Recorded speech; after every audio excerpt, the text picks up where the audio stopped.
changes, okay, in its structure and all of those chemical nature, and then it will be forming the spermatozoa. As the name suggests, you can actually tell me that they are motile in nature. So yes, they will be motile in nature, and finally the spermatozoa are going to be formed. Here you will also see that these spermatids are going changes, so there will also be the formation of the flagella, because this flagella is going to provide the motility, and finally a spermatozoa are going to be formed. They are already present inside the seminiferous tubules. Okay, it will be released out later on. Okay, this is a spermatozoa which is formed. Okay, then later on it will be released out. Okay, and it will be released out with the process of spermiation. Okay, it will be released out with the process of spermiation, and I have already told you that the Sertoli cells will be used later on. Okay, so I'm going to tell you that how they are going to be used. So as the spermatozoa is getting released out from the seminiferous tubules, this is the spermatozoa, let's say. So the head of the spermatozoa, it will be embedded in the Sertoli cells. Okay, this is a Sertoli cell that you will be having, and the head will be embedded in the Sertoli cells so that it can just provide some sort of nutrition, which is very, very important.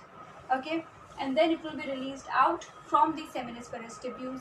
Okay, so this is the process of the spermatogenesis. I have already told you that the luteinizing hormone is very, very important.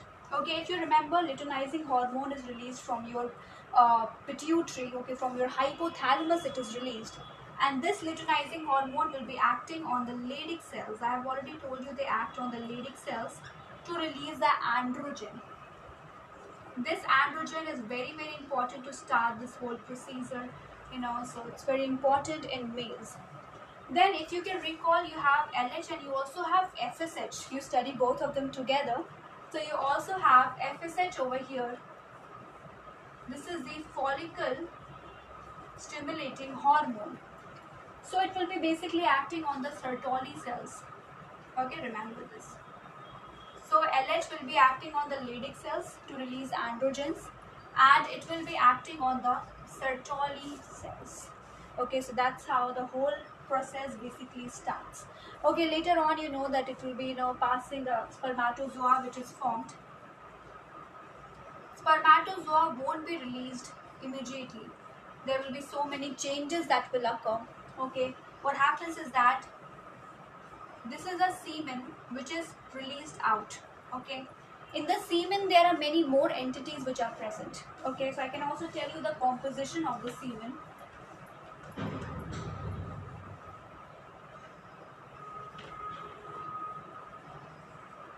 Okay, now what is there in semen? Okay, first of all, obviously you have the sperms which are present.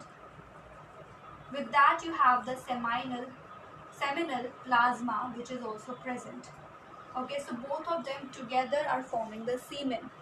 Moreover, there are also some of the enzymes which are present. Now see, enzymes are very important. These enzymes are present almost everywhere in your body. Okay, so you will also find enzymes. Along with that, you will also find fructose. Okay, the fructose is also present. Okay, with that you can also find calcium to be present. Okay, so like this you will find these entities to be present in the semen. Okay,